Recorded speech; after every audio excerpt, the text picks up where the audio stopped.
નમસ્કાર મિત્રો, આજે હું એક અત્યંત મહત્વનો પ્રશ્ન ઉઠાવવા માંગુ છું. ઘણા વખત પોલીસ સ્ટેશનમાં ફરિયાદ કરવા જાઓ ત્યારે એક જ જવાબ સાંભળવા મળે છે, આ સિવિલ મેટર છે.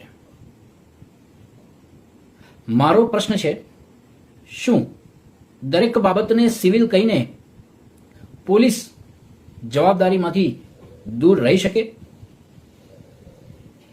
માનીએ કે બે વેપારીઓ વચ્ચે પૈસાની લેતી દેતીનો વિવાદ છે. હા, પૈસાની ઉઘરાણી સિવિલ ડિસ્પ્યુટ હોઈ શકે, પણ જો એક જ પક્ષ બીજાને સતત ફોન કરીને ધમકી આપે, ગુંડા લઈને દુકાને આવીશ, તને માર્કેટમાં બદનામ કરી દઈશ, તારું ગુજરાન બંધ કરાવી દઈશ, તારો ધંધો બંધ કરાવી દઈશ, શું આ સિવિલ મેટર છે?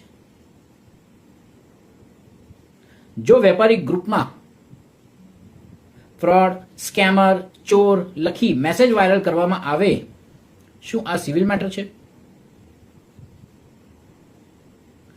જો એ વેપારી એઆઈ દ્વારા ફોટો એડિટ કરીને જાહેરમાં ઇજ્જત ઉડાડવામાં આવે, તો શું આ સિવિલ મેટર છે? ના, આ સીધો માનહાનિનો મુદ્દો છે. આ ધમકીનો મુદ્દો છે.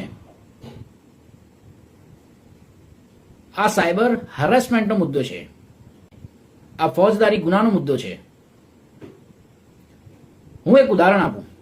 જો કોઈ વ્યક્તિ પોલીસ અધિકારી વિશે આવું જ લખે અથવા દેશના વડાપ્રધાન વિશે જાહેરમાં ખોટા આરોપો મૂકી બદનામી કરે, તો શું પોલીસ કહેશે કે આ સિવિલ મુદ્દો છે?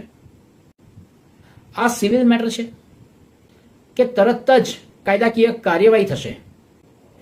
જ્યારે કાયદો સૌ માટે સમાન છે, તો સામાન્ય વેપારી માટે અલગ માપદંડ કેમ?